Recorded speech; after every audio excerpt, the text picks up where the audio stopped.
أشهد أن محمد رسول الله۔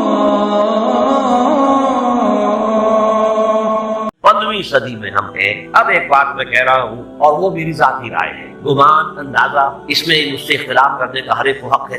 میرے نزدیک 15ویں صدی ہجری اب مجدد کامل الامام المہدی سلسلہ تجدید خلافت کی آخری کڑی کے ظہور کا وقت۔ اس میں مجھے ایک تو قرآن مجید سے اشارہ ملا ہے، اشارہ ہے، میں اسے تفصیل نہیں کہہ رہا۔ میرے نزدیک قرآن مجید میں چند آیتیں سورہ مدثر کی اور چند آیتیں سورہ انشقاق کی بڑی عجیب ہے۔ سورہ مدثر کی آیات میں حضور کی آمد کا نقشہ کھینچا گیا ہے، کلا والقمر واللیل اذ ادبر والصبح اذا اسفر انہا لإحدى الکبر نذیرا للبشر لمن شاء منکم ان یتقدم او یتأخر۔ نہیں، قسم ہے جان، کلا والقمر واللیل اذ ادبر، اور رات کی جب کہ وہ پیٹھ موڑنے جانے لگے اور صبح کی جب کہ وہ ختم ہو جائے۔ حضور سے پہلے 600 برس ایسے گزرے ہیں دنیا میں کہ نبوت کا سورج نہیں تھا، بس چاند جیسے مستعار روشنی چاند کی ہوتی ہے، تو سابقہ انبیاء کی مستعار روشنی تو دنیا میں تھی، دھندلی دھندلی جیسے چاند کی ہوتی ہے، لیکن وہ سورج نہیں۔ لیکن اب وہ رات ختم ہو رہی ہے، واللیل اذ ادبر جا رہی ہے، محمد صلی اللہ علیہ وسلم کا سورج یہ شمس نبوت و رسالت طلوع ہو گیا۔ والصبح اذا اسفر انہا لإحدى الکبر، بہت بڑی باتوں میں سے ایک بات ہے جو ہوئی، وہ معمولی واقعہ نہیں، احدى الکبر، یہ تاریخ انسانی کے عظیم ترین واقعات میں سے بے شک محمدی نذیرا للبشر، پوری نوع انسانی کے لیے نذیر بن کر آئے۔ یہ تو ہے حضور کا معاملہ، لیکن اب جو معاملہ ہونا ہے دوبارہ، اس لیے کہ خلافت علی منہاج النبوت دوبارہ اب قائم ہوگی انشاءاللہ۔ حضور کے بعد میں آپ کو بتا چکا ہوں، خلافت راشدہ ختم ہونے کے بعد سے زوال زوال زوال زوال زوال زوال زوال زوال زوال، تھوڑا سا 2.5 سال کا 2 سال کا وقفہ آیا ہے حضرت عمر بن عبدالعزیز کا، ورنہ زوال زوال زوال زوال زوال، اگرچہ اس زوال کو 1000 سال لگے ہیں۔ یہ عمارت جو محمد نے بنائی تھی ایک دن میں نہیں گر گئی صلی اللہ علیہ وسلم، کھنڈر بتا رہے ہیں عمارت عظیم تھی، 1000 سال کے بعد یورپ کے سیلاب نے آ کر اس کو گرایا ہے، ختم کیا ہے، ورنہ 1000 سال تک صدمت و شوکت کے ساتھ امت مسلمہ کو موجود رہی ہے، چاہے اسلام جو ہے وہ حکومت کی سطح پر موجود نہیں تھا۔ بہرحال اب جو اس کا دور آیا ہے دوبارہ خلافت علی منہاج النبوۃ کا دور، اس کا نقشہ سورہ انشقاق میں کھینچا گیا ہے۔ فلا اقسم بالشفق، اب دیکھیے سورج غروب ہو گیا، حضور کی بعثت کے وقت وہ سورج رسالت غروب ہوا، اب وہ سورج غروب ہو چکا ہے۔ سورج کے غروب ہونے کے بعد صرف روشنی رہ جاتی ہے شفق کی، سرخ سی، بس وہی باقی رہ گئی، باقی کیا رہ گیا؟ بدا الاسلام غریبا وسعود کما بدا فتوبى للغرباء فلا اقسم بالشفق واللیل وما وسق، رات کی سی تاریکی ہے اور جو کچھ اس نے اپنے اندر جمع کر لیا ہے، والقمر اذا اتسق، اور قسم ہے چاند کی جب کہ وہ بھر جائے، پورا بھرتا ہے کتنے دنوں میں؟ 14، اور 14 صدیوں کے بعد اب پہلی صدی کا جس نے کہ تجدید کامل کی عمر بن عبدالعزیز، 14 صدیوں کے بعد اب 15ویں صدی میں الامام المہدی کے ظہور کا وقت قریب۔ اب جو کچھ مجھے حضرت امام المہدی کے بارے میں کہنا ہے، دوبارہ اپنی بات دہرا رہا ہوں، یہ میرا ذاتی گمان ہے، اختلاف کیا جا سکتا ہے۔ میرا گمان یہ ہے کہ یہ اب جو مجدد آئیں گے وہ حضرت مہدی ہوں گے۔ پہلی بات تو یہ جان دیجئے کہ مہدی 2 ہے، ایک شیعوں کے مہدی، ایک سنیوں کے مہدی، ان میں بڑا فرق ہے۔ شیعہ حضرات مہدی کو مانتے ہیں، وہ ان کے 12ویں امام ہیں، ان کے عقیدے کے مطابق انہیں پیدا ہونے کے فوراً بعد اس اندیشے سے کہ انہیں قتل کر دیا جائے گا ایک غار میں چھپا دیا گیا، تقریباً 1200 برس سے وہ اس غار کے اندر ہیں، وہ روپوش ہیں، چھپے ہوئے ہیں، اسی لیے انہیں امام غائب کہا جاتا ہے، اور اب ان کا انتظار ہو رہا ہے، اس لیے انہیں امام منتظر بھی کہا جاتا ہے۔ اس لیے شیعوں کا دارالعلوم جو ہوتے ہیں دارالعلوم المنتظر، وہ اس لیے ان کا انتظار کیا جا رہا ہے۔ تو یہ ہے، اب وہ ان کا خیال ہے کہ آخری دور میں، آخری زمانے میں وہ ظاہر ہو جائیں گے، غار سے نکل آئیں گے۔ دیکھیے میں اس عقیدے کو اس بنا پر رد نہیں کرتا، یہ ناممکن ہے کہ کیسے کوئی شخص جو ہے 1200 برس تک کسی غار کے اندر زندہ رہ سکتا ہے، نہیں، میں سمجھتا ہوں ممکن ہے۔ 300 برس تک اصحابِ کہف رہے کہ نہیں رہے؟ سوئے رہے 300 ایئرس۔ حضرت عیسیٰ اسی حیات عرضی کے ساتھ 2000 سال سے موجود ہیں آسمان پہ کہ نہیں؟ آپ کو معلوم ہے حضرت عزیر 100 برس تک مرنے کے بعد دوبارہ زندہ کر دیے گئے، فَأَمَاتَهُ اللَّهُ مِائَةَ عَامٍ ثُمَّ بَعَثَهُ، تو ناممکنات میں سے کوئی سوال پیدا نہیں ہوتا۔ لیکن یہ کہ آیا کوئی امامت معصومہ کا تصور قرآن اور حدیث سے ہمیں ملتا ہے؟ پھر یہ کہ یہ موروثی امامت کہ حضرت علی کی نسل جو حضرت فاطمہ سے چلی ہے اسی میں یہ امامت ہوگی، اس کے لیے ہمارے پاس کوئی دلیل نہیں ہے، ہم اس کو تسلیم نہیں کرتے۔ ہم تو سمجھتے ہیں کہ معصومیت ختم ہو گئی محمد رسول اللہ صلی اللہ علیہ وسلم پر، خاتم المعصومین ہے محمد رسول اللہ، اب ان کے بعد تو اجتہاد ہے اور خلافت ہے، عام معاملات میں اجتہاد ہوگا، نظام خلافت کا ہوگا۔ تو ہمارے نزدیک جو میں جس مہدی کا نام دے رہا ہوں وہ مہدی ہے جو ایک مجدد ہوں گے، جیسے کہ مجددین کے نام میں نے آپ کو گنوائے، مرزا الفسانی ہو، شاہ ولی اللہ ہو، سید احمد بریلوی ہو، شیخ الہند ہو، ایک ہوں گے، انسان پیدا ہوں گے انسانوں کی طرح عام طور پر اپنی عمر کو پختگی کو پہنچیں گے پھر وہ سامنے آئیں گے منظر پر، پھر وہ کام کریں گے، قیادت کریں گے، عرب میں ان کا ضرور ہوگا۔ دوسری بات یہ نوٹ کر لیجیے حضرت مہدی کے بارے میں، ہمارے ہاں احادیث کے جو مجموعے ہیں وہ جو ٹاپ کے 2 مجموعے ہیں ان میں کہیں حضرت مہدی کا ذکر نہیں، نہ صحیح بخاری میں نہ صحیح مسلم، لیکن ہم اسے نظر انداز نہیں کر سکتے کہ صحائح 6 کی بقیہ 4 کتابوں کے اندر موجود ہیں، لہذا نظر انداز نہیں کر سکتے، اگنور کرنا ممکن نہیں ہے۔ اب اس میں چاہتا ہوں کہ کچھ حدیثیں آپ کو میں سناؤں جن میں حضرت مہدی کا تذکرہ کیا گیا ہے۔ پہلی ہے وعن عبداللہ بن مسعود قال قال رسول اللہ صلی اللہ علیہ وسلم، حضرت عبداللہ بن مسعود سے روایت ہے، وہ فرماتے ہیں کہ حضور نے ارشاد فرمایا لا تذهب الدنيا حتى يملك العرب رجل من اہل بیتی، یہ دنیا ختم نہیں ہوگی جب تک کہ عرب پر میرے اہل بیت میں سے ایک شخص کی حکومت قائم نہ ہو۔ اور آپ کو معلوم ہے کہ آج تک عرب پر حضور کے اہل بیت کی کوئی حکومت قائم نہیں ہوئی، اور جب قائم ہوئی بھی تھی حضرت علی کو اگر شمار کیا جائے، اس لیے کہ حضور نے وہ جو مشہور واقعہ ہے کہ ایک چادر میں دے دیا تھا حضرت علی کو اور حضرت فاطمہ اور حضرت حسین کو، اللہم ہؤلاء اہل بیتی، یہ بھی میرے اہل بیت ہیں، تو حضرت علی کی بھی حکومت منعقد نہیں ہوئی، پورے عالم اسلام پر ان کی حکومت نہیں، اس لیے کہ شام اور مصر دونوں صوبے جو ہیں انہوں نے ان کی اطاعت قبول نہیں کی۔ اس حوالے سے یہ معاملہ ابھی ہونا ہے۔ لا تذهب الدنيا حتى يملك العرب رجل من اہل بیتی یواطئ اسمه اسمی، اس کا نام وہی ہوگا جو میرا نام، یعنی محمد صلی اللہ علیہ وسلم، اور ان کا نام بھی مہدی کا نام بھی محمد، مہدی تو ان کا لقب ہے۔ یہ ترمذی میں بھی ہے، ابو داؤد میں بھی ہے، سنن ابی داؤد جامع میں، بلکہ ابو داؤد میں ایک اور روایت ہے، قال حضور نے فرمایا لو لم يبقى من الدنيا الا يوم، اگر دنیا کی زندگی میں سے کچھ بھی نہ بچے سوائے ایک دن کے، لطول اللہ تعالی ذلك اليوم، تو اللہ تعالیٰ اس دن کو لمبا کر دے گا، حتى يبعث فيه رجلا مني، یہاں تک کہ میرے خاندان میں سے ایک شخص کو اٹھائے گا، ومن اہل بیتی، میرے اہل بیت میں سے، یواطئ اسمه اسمی واسم ابیہ اسم ابی، جس کا نام میرے نام پر ہوگا، جس کے والد کا نام میرے والد کے نام پر ہوگا، محمد ابن عبداللہ ان کا نام ہوگا، اور وہ یملأ الارض قسطا وعدلا کما ملئت ظلما وجورا، وہ سرزمین عرب کو عدل اور انصاف سے اسی طرح بھر دیں گے جیسے کہ وہ ظلم اور زیادتی سے بھر چکی تھی۔ دوسری روایت ہے حضرت ابو سعید خدری رضی اللہ تعالی عنہ سے، حضور نے فرمایا المہدی منی اجل الجبہۃ اقل الانف یملأ الارض قسطا وعدلا کما ملئت ظلما وجورا یملک 7 سنین، رواہ داؤد، کہ مہدی مجھ میں سے ہوں گے بڑی روشن پیشانی والے اور بڑی کھڑی ناک والے، وہ زمین کو بھر دیں گے انصاف سے اور عدل سے جیسے کہ وہ ظلم سے بھری ہوئی ہوگی، اور وہ 7 برس تک حکومت کرے۔ عرب میں خالص خلافت منہاج النبوہ کا نظام حضرت مہدی کے ہاتھوں قائم ہوگا اور 7 برس تک قائم رہے گا عرب کے اندر، اس کا اگلا مرحلہ میں بعد میں بیان کروں گا۔ تیسری روایت، اور اس کو میں اس لیے خاص طور پر سنا رہا ہوں کہ اس میں وہی الفاظ آئے ہیں جو میں نے ابتدا میں حدیث آپ کو سنائی تھی، اس کے الفاظ عن ابی سعید قال ذکر رسول اللہ صلی اللہ علیہ وسلم بلاء یصیب هذه الامه حتى لا يجد الرجل ملجا يلجا الیہ من الذل، حضور نے ذکر فرمایا کہ ایک اور ایسا آئے گا انتہائی ابتلا اور آزمائش اور مصائب کا کہ کسی شخص کو کوئی سر چھپانے کی جگہ نہیں ملے گی اس ظلم سے اپنے آپ کو بچانے کے لیے۔ فیبعث اللہ رجلا من عتبتی واہل بیتی، تو پھر اللہ میرے خاندان میں سے میرے اہل بیت میں سے اٹھائے گا ایک شخص کو، فیملأ به الارض قسطا وعدلا، اور اس کے ذریعے سے اللہ تعالیٰ زمین کو عدل و قسط سے بھر دے گا۔ یرضى عنہ ساکن السماء، یہ وہی الفاظ آ گیا، اس سے پھر راضی ہو جائیں گے آسمانوں میں رہنے والے بھی، ساکن الارض، اور زمین میں رہنے والے بھی۔ لا تدع السماء من قدرها شيئا الا سقط، آسمان اپنا ایک قطرہ بھی نہیں روکے گا مگر یہ کہ اس کو زمین کے اوپر نثار کر دے گا، بارش کی شکل میں گرا دے گا۔ ولا تدع الارض من نباتها شيئا الا اخرجت، اور زمین اپنی پیداوار میں سے کوئی شے نہیں چھپائے گی، نہیں روکے گی مگر خود خدائی کرے گی۔ یا یہ کہ دنیا میں اقتدار کی کسی مسند پر انسان بیٹھا ہے، یا یہ کہ کوئی اس کے ہاتھ میں اختیار نہیں، یہ تمام جو حالات انسان پر طاری ہوتے ہیں ان کے جواب میں جو طرز عمل فکری اعتبار سے اور عمل انسان اختیار کرتا ہے اس کے 4 درجے۔ پہلا درجہ ہے انتہائی گمراہی ضلالا بعیدا، وہ کیا ہے؟ اگر عزت ہوئی، نعمتیں ملی، فلاں دیوی یا دیوتا کی نگاہ کرم ہے، اس کی کرپا سے یہ ہو، اور اگر کوئی تکلیف آ گئی، مصیبت آ گئی، معلوم ہوتا کہ فلاں دیوی یا دیوتا ہم سے ناراض ہے، یہ کان دیوی کی طرف سے کوئی مصیبت آ گئی ہے، یا یہ کہ یہ لکشمی دیوی کی نگاہ کرم ہے کہ ہمیں دولت مل گئی ہے، یہ تو ہے شرک۔ شرک ہونے کے اعتبار سے یہ ہے ضلالا بعیدا، انتہائی پستی۔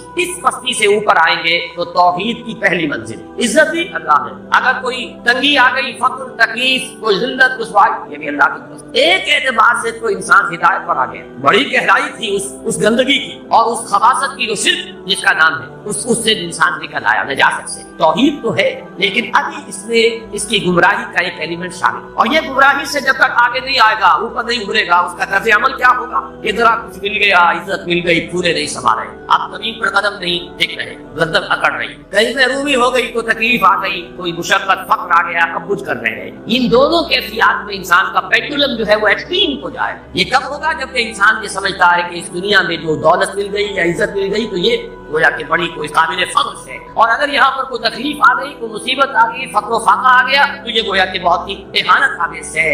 اگر یہ انسان سمجھے گا تو طرز عمل وہ نکلے گا. نتیجے کے طور پر جو میں بیان کر چکا ہوں یہ گمراہی ہے. اس گمراہی سے نکلیں گے تو آپ کس مقام پر آئے؟ دوسری منزل ہدایت کی کیا ہے؟ نہ یہ عزت ہے نہ یہ ذلت، دونوں حیثیتیں برابر ہیں. یہ امتحان، اسی لیے ان دونوں آیتوں میں ایک لفظ قدر مشترک ہے. اذا ابتلا فاما الانسان واذا ابتلاه ربه فاکرمه ونعمه. یہ بھی ایک ابتلا ہے، آزما رہا ہے اللہ. کبھی وہ دیکھ کر آزماتا ہے، کبھی چھین کر آزماتا ہے، کبھی فقر و فاقہ سے آزماتا ہے، کبھی وہ کثرت دولت اور کثرت مال سے آزماتا ہے، کبھی وہ صحت دے کر آزماتا ہے کہ یہ قوت اور توانائی اور صحت جو میں نے دی ہے یہ اس میں کیا کرتا ہے. کبھی وہ مرض کے ذریعے سے آزماتا ہے کہ صبر کرتا کہ نہیں کرتا. ہمارے لیے شکوہ اور شکایت تو اس کی زبان پر نہیں آ جاتی، نالا و سہمت تو نہیں آ جاتا، تکلیف جھیلتا کہ نہیں جھیلتا، اس میں تحمل ہے کہ نہیں، تو صبر کرتا ہے یا شکر کرتا ہے. یہ دونوں کیفیات حقیقت اس اعتبار سے مساوی ہے. یہ بھی امتحان، یہ حقیقت جب سامنے ہوگی اب وہ پینڈولم جو ہے وہ بہت کم ہوگا. یعنی انسان میں طبعی طور پر تو ایک اثر ہوتا ہے غیر اختیاری. کسی چیونٹی نے کاٹا آپ کے پاؤں پر، آپ اپنا پاؤں ہٹا لیں گے، اس میں کوئی ارادہ نہیں، یہ ریفلیکس ایکشن ہے، غیر اختیاری فیل. اس حد تک تو انسان ضرور متاثر ہوتا ہے، اس سے تو کوئی انسان جو ہے وہ بلند کر نہیں ہو سکتا. حضرت ابراہیم رضی اللہ تعالیٰ عنہ حضور کے نومولود فرزند انتقال جب ہو رہا تھا، آپ کی آنکھوں میں آنسو آ. اب یہ طبعی اثر ہے، ایک فیل ہے، انفعالی کیفیت ہے جو بالکل طبعی ہے. لیکن یہ نہیں کہ اس کی وجہ سے انسان کی زبان پر کوئی شکوہ آ جائے، کوئی شکایت آ جائے، یہ نہیں ہوگا. یہ ایمان کے تقاضے. اسی طریقے سے اگر کوئی خوشی ہوئی ہے تو چہرے کے اوپر ایک نکھار آ جائے گا، تبسم آ جائے گا، اس سے زائد نہیں. اس حد تک تو یوں سمجھیے کہ انسان کا طبعی تقاضا ہے. اس سے زیادہ یہ پینڈولم اگر سوئنگ کر رہا ہے تو گویا کہ اس حقیقت سے انسان محروم ہے کہ یہ بھی امتحان ہے، یہ بھی امتحان جو ہم سورہ حدید میں پڑھ چکے ہیں. ما اصاب من مصیبت فی الارض ولا فی انفسکم الا فی کتاب من قبل ان نبراها ان ذلک علی اللہ یسیر لکہ لا تعصوا علی ما فاتکم ولا تفرحوا بما آتاکم. اللہ تمہیں کچھ دے تو اتراؤ مت، اللہ تم سے کچھ چھین لے تو اس کے اوپر افسوس مت. یہ نتیجہ ایمان کا نکلنا چاہیے. اگر تمہیں ایمان ہے اللہ پر، اگر تمہیں یقین ہے کہ جو کچھ ہوا ہے اللہ کے اذن کے بغیر نہیں ہوا، اگر تمہیں یقین ہے کہ اللہ نے جو میرے لیے طے کیا ہے اس میں میرے لیے خیر ہی ہے، چاہے فی الحال فی الوقت فوری طور پر مجھے ناگوار محسوس ہو رہی ہے بات، لیکن یقیناً میرے لیے اس میں خیر ہے میرے رب کی طرف سے. کہ ہر کے ساتھ یہ ہمارے عین الطاف. ہم تو شارٹ سائٹڈ ہیں، ہم دیکھ نہیں سکتے کسی شے کو، ہم اس کے ظاہر کو دیکھ کر گھبرا ہوتے ہیں کہ یہ تو تکلیف آ گئی، کیا پتا اسی کے پردے میں اللہ کی رحمت آ رہی. میں نے وہ رئیس سمروی کے اشعار آپ کو کئی دفعہ سنائے ہیں. وہ وقت آیا کہ ہم کو قدرت ہماری سعی و عمل کا پھل دے، بتا رہی ہے یہ ظلمت شب کہ صبح نزدیک آ رہی. ابھی ہے کچھ امتحان باقی، فلاکتوں کے نشان باقی، قدم نہ پیچھے ہٹے کہ قسمت ابھی ہمیں آزما رہی. رئیس اہل نظر سے کہہ دو کہ آزمائش سے جلدہ آ رہے، جسے سمجھتے ہو آزمائش وہی تو بگڑی بنا رہی. اسی آزمائش سے تو بگڑی بنے گی، اسی سے تو تمہارا خیر جو ہے اجاگر ہوگا، سامنے آئے گا، پتہ چلے گا who's who, what is what. ابو بکر میں کتنا یقین اور ایمان تھا، یہ کیسے معلوم ہوگا؟ کیسے معلوم ہوگا کہ بلال میں کتنا سہار، کتنا تحمل تھا، کتنا صبر تھا، اگر وہ مصیبت ان پر نہ آتی کہ جو امیہ ابن خلف کے ہاتھوں پر قیامت اٹھی. تو یہ ساری چیزیں جو ہے ما اصاب من مصیبت فی الارض ولا فی انفسکم الا فی کتاب من قبل ان نبراها ان ذلک علی اللہ یسیر لکہ لا تعصوا علی ما فاتکم ولا تفرحوا بما آتاکم واللہ لا یحب کل مختال فخور. اگر اس حقیقت سے محروم ہو جاؤ گے تو پھر اختیار اور فخر اور گھمنڈ پیدا ہو جائے گا تمہارے اندر. یا دوسری طرف مایوسی، کمر ہمت ٹوٹ کر رہ جائے، خودکشی کرنے کو انسان آمادہ ہو جاتا ہے، ذرا کوئی ناکامی دنیا میں آ گئی، کوئی تکلیف آ گئی. یہ ہے در حقیقت تیسری منزل، ہدایت کی دوسری سیڑھی. پہلا کیا تھا؟ ضلالا بعیدا. کوئی خیر مل گیا تو کسی دیوی کی نگاہ کرم، کوئی تکلیف آ گئی تو کسی دیوتا کی ناراضگی. یہ تو ہے ضلالا بعیدا. اس سے اوپر آئے یہ پہلی سیڑھی ہدایت کی. عزت ہے تو اللہ کی طرف سے، اور اگر کوئی ذلت ہے، تنگی ہے تو اللہ. یہ ہدایت کا آغاز ہو گیا، یہ توحید کی بنیادی منزل. اس سے اگلی منزل یہاں کی ذلت نہیں، یہاں کی عزت ہے۔ دعوے کا یوم التغابن، ہار اور جیت کے فیصلے کا دن تو قیامت کا دن ہے۔ وہاں معلوم ہوگا جس کو اس وقت عزت ملی وہ عزت والا ہے، جو اس وقت ذلیل ہو گیا وہ ذلت والا ہے۔ یہ تو امتحان ہے، دارالامتحان ہے۔ خلق الموت والحیات لیبلوکم ایکم احسن عملا، تو دارالامتحان ہے۔ امتحان ہونے کے ناطے دونوں برابر ہیں۔ اس سے اوپر ہے ایک چوتھی منزل، ہدایت کی تیسری منزل۔ وہ کیا؟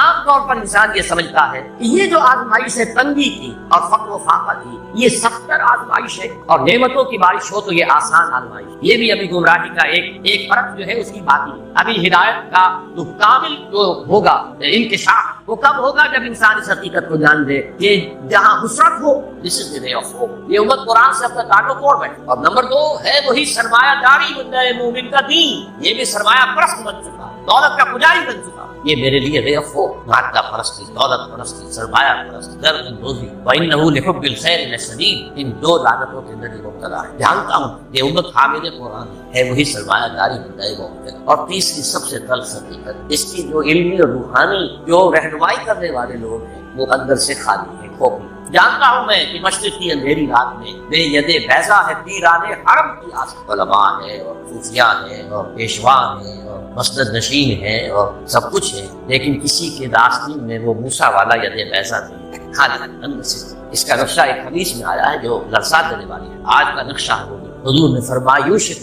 یاتی علی الناس زمان، مجھے اندیشہ ہے لوگوں پر ایک زمانہ ایسا ہو جائے گا، اگر گنتی ایسا ہوگا، لا یبقى من الاسلام الا اسمه، اسلام میں سے اس کے نام کے سوا کچھ نہیں۔ کہاں ہے اسلام میں رکھاؤ؟ اجتماعی سطح پر رکھاؤ، کہاں ہے؟ ولا یبقى من القرآن الا رسمه، قرآن میں سے سوائے اس کے رسم الخط کے کچھ نہیں۔ معنی کہاں ہو رہی ہے، اس کی طرف پیش قدمی ہو رہی ہے، تدبیر، لیکن یہ اس حدیث میں جو ہے وہ تو سامنے ہے۔ مساجدہم عامرۃ، ان کی مسجدیں آباد تو بہت ہیں، بڑی بڑی مسجدیں، شاندار شان بھری ہوئی، بھرپور، جمعے کے اندر، عیدین کے اس بار۔ وہی خراب من الہدی، ہدایت سے خالی، ایک رسم پرستی ہو رہی ہوگی، ریچولیزم ہو رہی، رہ گئی رسم ادا ہوئے بلالی نہ رہ گئے، فلسفہ رہ گیا، تلقین مثالی نہ رہی۔ اور آخری بات، علماءہم شر من تحت عدیم السماء، ان کے علماء آسمان کے چھت کے نیچے کی بدترین مخلوق ہوں۔ من عندہم تخرج الفتنة وفیہم تعود، ان کے اندر سے فتنے برآمد ہوتے رہ گئے، فلاں کافر، فلاں یہ، فلاں وہ، اور فتنے ان کے اندر جو ہے داخل ہوتے رہے۔ بہرحال یہ صورت تو ہے، لیکن ابلیس عجیب بات کہتا ہے، وہ بچاتا وہ سمجھ لیں، وہ فلسفے کا بڑا گہرا اصل حاصل کے تقاضاؤں سے ہے، لیکن یہ خوف ہو نہ جائے آشکارا شر پیغمبر کہیں، مجھے مسلمانوں سے اتنا خوف نہیں ہے کہ یہ دوبارہ شر پیغمبر کو لے آئیں گے، اصل حاضر کے تقاضاؤں سے خوف۔ یہ کیا بات ہے؟ آپ نے کبھی سوچا بھی نہ ہوگا؟ دیکھیے یہ ایک فلسفہ ہے ہیگل کا ہے، پھر اسی پر مارکس کا فلسفہ آیا ہے، میٹیریلزم، ڈائلیکٹیکل۔ وہ فلسفہ کیا ہے؟ دنیا میں ایک سلسلہ چل رہا ہے، تصادم اور انتقام۔ ایک نظریہ سامنے آیا، اسے انسان نے ٹرائی کیا، اس کی خرابیاں ظاہر ہوئی، اسی کی کوکھ سے اس کا ایک اینٹی تھیسس وجود میں آیا۔ اب دونوں میں ٹکراؤ ہوا، ان دونوں کے ٹکراؤ سے ایک نئی چیز، تیسری چیز ڈیولپ ہو گئی جو پہلے سے بہرحال بہتر۔ اب جو یہ نئی چیز بنی یہ خود تھیسس بن جاتا ہے، کیونکہ یہ بھی آسمانی ہدایت پر مبنی نہیں ہے، اندھے بہرے مادے کا سفر جو جاری ہے، مکمل تو نہیں ہوتا، حق کامی تو نہیں، اس میں جو ڈیفیشنسی ہے وہ پھر اپنا ایک ری ایکشن پیدا کرتا ہے، پھر وہ تھیسس پھر اینٹی تھیسس کو جنم دیتا ہے، پھر ان میں ٹکراؤ ہوتا ہے، پھر آگے بڑھتا ہے۔ یہ ہے جس کو کہتے ہیں ڈائلیکٹک۔ یہ تاریخ چل رہی ہے اس اعتبار سے کہ جہاں ایک طرف وہ خیر و شر کا معاملہ چل رہا ہے، وہیں پر بھی اسی پروسیس کے دوران یہ جو ڈائلیکٹیکل پروسیس ہے یہ بھی آتا ہے۔ نو انسانی بحثیت مجموعی شر سے خیر کی طرف آ رہی ہے۔ اب اس کی مثال دے دیجیے، پہلے دنیا میں بادشاہت تھی، جاگیرداری تھی، انسان مجبور، انسان غریب، حساب ہوا، رد عمل پیدا ہوا، جمہوریت آئی، یقیناً بہتر بات، لوگوں کو حقوق حاصل، لوگوں کو عزت نفس حاصل کی، اب بھی انسان ہے، یہ بھی انسان ہے، بادشاہ یہ کیسا فرق ہوتا ہے؟ اب اس کے اندر کیپٹلزم پیدا ہو گیا، نتیجہ کیا نکلا؟ پہلے بادشاہ سر پر سوار تھا، اب سرمایہ دار سوار ہو، پہلے جاگیردار سوار تھا، اب کارخانے دار سوار ہو، اس از یک بند کا استاد در بندے دیگر، آسمان سے گرے کھجور میں اٹک گئے، پھر رد عمل ہوا، پھر کمیونزم برابر ہوا، اسی کی کوشش کیپٹلزم کا رد عمل کمیونزم۔ اب یہ شکل ہے کہ جو چل رہی ہے وہ کمیونزم مر گیا، اب انسان ایک دو راہ پر، اب آگے کہاں جائے گا؟ یہ ڈائلیکٹیکل پروسیس کہاں جائے گا؟ مغربی دنیا سمجھ رہی ہے کہ ہمارا نظام بس جیت گیا ہمیشہ کے، ہمارا جو سیکولر، لبرل اور عوامی حاکمیت پر مبنی جمہوریت کا نظام، اور ہمارا جو پرائیویٹ اونرشپ اور انٹرسٹ اور بینکنگ پر مبنی ہمارا معاشی نظام، بس یہی بہترین ہے، جیت گئے، اب یہ فائنل کی اینڈ آف ہسٹری۔ فوکویاما نے کتاب لکھی، اب انسان اپنے آخری حد کو، جس پر پھر ہنٹنگٹن نے کہا نہیں ابھی ایک تصادم ہونا ہے. اس نے تہذیبوں کا تصادم کا نام دیا تھا، لیکن ایک اور شخص نے بعد میں کہا نظاموں کا تصادم. قرآن نے اس فلسفے کو بیان کیا. یہ سورہ رات کی آیت نمبر 17. وَأَنزَلَ مِنَ السَّمَاءِ مَاءً، اللہ تعالیٰ آسمان سے اتارتا ہے پانی. فَسَالَتْ أَوْدِيَةٌ بِقَدْرِهَا، تو تمام وادیاں بہہ نکلتی ہیں. کیونکہ پہاڑی علاقہ تھا حجاز کا، بارش جب ہوتی ہے تو پہاڑوں پر سے پانی نیچے اتر کر وادی میں آتا ہے. جو وادی سوکھی پڑی تھی وہ ایک گویا کہ نالا بن جاتی ہے، دریا بن جاتی ہے. وَحَتَمَنَ السَّيْلُ غَضَبًا رَابِيًا، اور یہ جو سیلاب آتا ہے اس کے اوپر جھاڑ آ جاتا ہے چڑھتا ہوا بہت نظر آتا ہے جھاڑ. وَبِمَا يُوقِدُونَ عَلَيْهِ فِي النَّارِ ابْتِغَاءَ حِيلَةٍ أَوْ مَتَاعٍ زَبَدٌ مِثْلُهُ، اور یہ جو دھاتوں کو تپایا جاتا ہے آگ پر، سونا چاندی، تاکہ زیور بنائیں، کچھ اور چیزیں بنائیں، اس میں بھی جو میل ہے وہ اوپر آ جاتا ہے، میل اوپر آ کر اور وہ ایک جھاگ کی شکل اختیار کرتا ہے. كَذَلِكَ يَضْرِبُ اللَّهُ الْحَقَّ وَالْبَاطِلَ، اسی طریقے سے حق اور باطل کے درمیان تصادم ہوتا ہے. وَأَمَّا الزَّبَدُ فَيَذْهَبُ جُفَاءً، تو جو اوپر کا جھاگ جھگاڑ ہوتا ہے وہ تو ختم ہو جاتا ہے. وَأَمَّا مَا يَنفَعُ النَّاسَ فَيَمْكُثُ فِي الْأَرْضِ، جو لوگوں کے لیے بہتر شے ہوتی ہے وہ زمین کے اندر رک جاتی ہے، ٹک جاتی ہے. پانی زمین میں جذب ہو گیا. تو اسی طریقے سے یہ تھیسس اینٹی تھیسس کے طرف ٹکراؤ میں جب سنتھسس ہوتا ہے تو بہت سا میل چین نکل جاتا ہے ختم، اور جو انسانیت کے حق میں مفید تر سے ہوتے گا. یہ عمل جاری ہے. اور اقبال نے اصل میں اسی اعتبار سے کہا کہ اسی عمل کا منطقی نتیجہ یہ کہ اسلام آئے گا. ہر کجا بینی جہان رنگ و بو، آنکھ کے از خاکس بیورت آگ، یا نور مصطفیٰ کا محاس، یا حدود اندر تلاش الفاس. اصل میں یہ جو عمل جاری ہے اور جس کے اندر کے اچھی امیدیں ہیں انسان کی شامل ہیں، امیدوں کے خلاف کرتے ہیں کہ انسان کے لیے کوئی بہتر مستقبل آ جائے گا. تو جو کچھ اس میں خیر ہے وہ محمد کا عطا کرتا ہے، اور ابھی یہ محمد کی تلاش میں چل رہا ہے. یا نور مصطفیٰ اورا بحاس، یا حدود اندر تلاش مصطفیٰ، جائے گا کہیں پر اسے نکال. اچھا، اب جو میں نے آپ کے سامنے عرض کیا کہ یہ جو باطل کی سب بندی ہے، اس میں وہ جو قرآن کا ایک مقولہ ہے، نہ ہر زن درفت و نہ ہر مٹ مٹ خدا پن انگوش یکساں نہ کر، تو اس سب بندی میں سب برابر نہیں. دیکھیے عیسائیوں میں 3 تقسیم، ایک مذہبی تقسیم ہے کیتھولکس اور پروٹیسٹنٹ، اور پھر پروٹیسٹنٹس کے اندر نیو کالز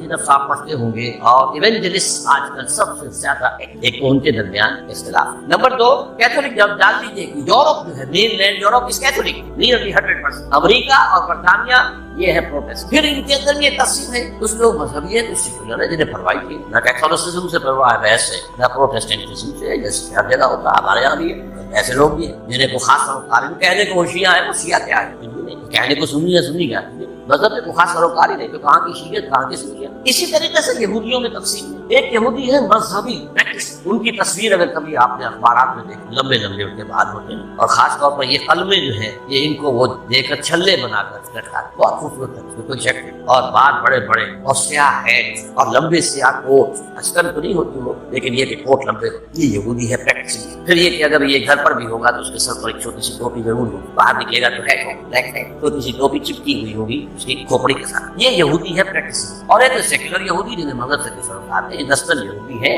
بس ٹھیک ہے. اور دوسری طرف ایک اور تقسیم ہے جسے بہت کم لوگ جانتے ہیں، سیرنیم اینڈ افغانزم. ایک یہودی وہ ہے جو اصلاً یہودی یعنی بنی اسرائیل، ان کی رنگت زیادہ سرخی بائی نہیں ہوتی، بلکہ جیسے ہمارے ہاں گورے، جیسے ہندوستان میں بھی گورے، ایک ہے سرخ و سفید جو ہے یورپ. یہ لوگ ہیں اصل یہودی، یہ ایشیائی یہودی کی ایشیائی قوم، یورپین قوم، ان کا وطن تو فلسطین تھا. ایک ہے یہ سرخ بنگاروں کی طریقے سے سرخ، یہ اصل میں یہودی نسل سے. یہ اصل میں 7ویں صدی عیسوی میں ایک خاص حکومت جو کہ آج کل کے بحیرہ کیسپیئن کے قریب ہاجر ایک قوم، اس پر دباؤ پڑ رہا تھا، ایک طرف عیسائیوں کی طرف سے کہ عیسائی ہو جاؤ، ایک طرف مسلمانوں کی طرف سے کہ مسلمان ہو جاؤ. اور وہ بادشاہ رہنا چاہتا تھا نیوٹرل. وہ جو دو چکی کے 2 پارٹوں میں آ گیا تو اس نے ایک فیصلہ کیا. اس نے کچھ عیسائی علماء کو بلایا، کچھ یہودی علماء کو بلایا، اپنے ہم منافع رکھا ہے. جب مناظرے میں بھی کوئی خاص فیصلہ کی بات نہیں. اب اس نے علیحدگی میں بلایا عیسائیوں کو. تمہارے نزدیک عیسائی بہتر ہیں یا یہودی بہتر ہیں؟ مسلمان بہتر ہیں یا یہودی بہتر ہیں؟ یا یہودی. مسلمانوں کو بلایا، تمہارے نزدیک عیسائی بہتر ہیں یا یہودی؟ یہودی. ٹھیک ہے، یہودیت پر کامن فیکٹر ہو گیا. عیسائیت تو بدترین شرک میں چلی گئی، خدا کا بیٹا بنا. یہودی بہرحال مواحد ہے. عیسائیت میں شریعت ختم ہو چکی ہے، یہود کے ہاتھ میں شریعت دوسری باقی ہے. تو مسلمانوں کو تو یہی کہنا ہے عیسائیوں کے مقابلے میں تو یہودی بہتر ہے. اور اس وقت تک ابھی ان کی وہ دشمنی اس طریقے سے سامنے آئی بھی نہیں، شیطان کی ایجنٹی ابھی شروع ہوئی بھی نہیں. اسی طریقے سے اب عیسائی اولڈ ٹیسٹمنٹ کو مانگتے ہیں، وہ تو ساری یہودی ہے. حضور تو بعد میں آئے، قرآن مجید سے لوگ واقف ہیں. تو انہوں نے کہا یہودی، انہوں نے کہا یہودی کے خلاف. یہ قوم ہے جو اس وقت زیادہ چھائی ہوئی ہے، اور یہ بنیادی طور پر سیکولر ہے، اور اسی میں صہیونی تحریک جو ہے، صہیونی زائنسٹ موومنٹ اس they are not really Bani Israel. They are not the progeny of Jacob alayhi salatu wasalam, حضرت یعقوب کی نسل سے. یہ ترک نسل, یہ یوں سمجھیے کہ یاجوج ماجوج کی جو نسلیں ہیں ان میں سے ایک نسل, اور یہ جو ہے وہ جو سرخ و سفید رنگت کے لوگ ہوتے ہیں یہ ان میں سے. اب آئیے آگے, یہ جو گٹھ جوڑ ہے اس کے اہداف کیا ہے؟ بڑھ ڈیمانڈ. نمبر 1, عالم اسلام کے مسائل پر قبض, خاص طور پر تیل. اس وقت دنیا کے اندر کرائسس آنے والا ہے تیل شدید, اور تیل جس طریقے سے ان صنعتی ممالک کے لیے ایک ناگزیر شے بن گئی ہے, جیسے ہم ہوا کے بغیر نہیں جی سکتے وہ تیل کے بغیر نہیں, تو انہیں تو چاہیے عراق کا جو قبضہ ہے تیل کا پیش نظر تھا, اور افغانستان میں بھی ان کے پیش نظر یہ تھا کہ افغانستان کے راستے سے سینٹرل ایشیا کے جو تیل اور گیس کے ذخائر ہیں, تو پہلی بات تو ہے یہ مسائل عالم اسلام کی مسائل کا قبض. نمبر 2, عالمی مالیاتی استعمال. پوری دنیا میں امپیریلزم, نیا امپیریلزم, لیکن وہ امپیریلزم جو ہے کولونائزیشن کی شکل میں نہیں, اس شکل میں نہیں کہ انگریز آیا اور ہندوستان کو اس نے غلام بنا لیا, کوئی گیا اور کسی نے لیبیا کو غلام بنا لیا, کسی نے موراکو کو غلام بنا لیا, کسی نے انڈونیشیا کو. نہیں, غلام بنانے کی ضرورت ہی نہیں ہے. آپ غلام بنائیں گے وہ آپ کو ماریں گے, آپ ان کو ماریں گے, فائدہ کیا ہے؟ ایسا مالیاتی نظام بناؤ یہ سب بن جائیں حیوان, حیوان بن کر کام کریں, مشقت کریں, اس مشقت سے جو حاصل ہو اس کو ہم اپنے بینکنگ کے نظام کے ذریعے سے اس کی کریم کھینچ لیں, تلچٹ چھوڑ دیں. آخر انہیں بھی تو سسٹین تو کرنا ہے, ختم ہو جاتی ہے تو پھر آگے محنت کون کرے گا؟ آگے والا جو ہے شام کو گھوڑے کو چارہ نہیں ڈالے گا, اگر کوئی چنا ونا نہیں دال بات نہیں دے گا تو اگلے کیسے چھوڑ دو؟ لہٰذا وہ تو چھوڑ دو. تو تمہیں آم کھانے سے غرض ہے کہ پیڑ گرنے سے. یہ ہے عالمی مالیات, اس کا بھی سربراہ امام امریکہ ہے, اور اس سے بھی اوپر ٹاپ پر اصل میں یہودی بینکرز, بینکوں کا نظام انہوں نے ایجاد کیا. یہ اس پروسیس کا حصہ ہے جو میں نے کہا تھا, انہوں نے جو ریگین کی اپنی پوزیشن عیسائی کے مقابلے. تو بینکنگ کا نظام, ای بنوک, ای فکر چالاک یہود, نور حق السینہ عالم ربود. اس بینکوں کے نظام نے انسان کے اندر سے نور حق ہے, وہ جو روح ربانی ہے, اسے کھینچ لیا. سچ کہا ہو بالا نہ کرنا دی نظام, دانش و تہذیب و دی سودائے خام. جب تک یہ نظام کا ہو بالا نہیں ہوگا, کہاں کی دانش, کہاں کی تہذیب, کہاں کا مذہب, کہاں کا دین, یہ سب نام ہے. تو دوسری بات, تیسری بات ہے وہ اپنی تہذیب کا تحفظ, اپنی تہذیب اور تمدن دونوں. یہ جو اقبال نے لفظ استعمال کیا ہے تہذیب نے, پھر اپنے درندوں کو بڑا حیران شخص کے بارے میں وہ الفاظ جو آج بش کہہ رہا, ہماری سویلائزیشن ہمیں خطرہ, ہماری تہذیب کو ختم, یہ سارے کے سارے تل گئے, ہماری تہذیب کو ختم کر. اور بیگ ہی یہی الفاظ استعمال کیے تھے اپنے وقت کے فرعون اعظم مصر کا فرعون, ان ہاذان لساحران یریدان ان یخرجاکم من ارضکم بسحرہما ویذھبا بطریقتکم المثلی.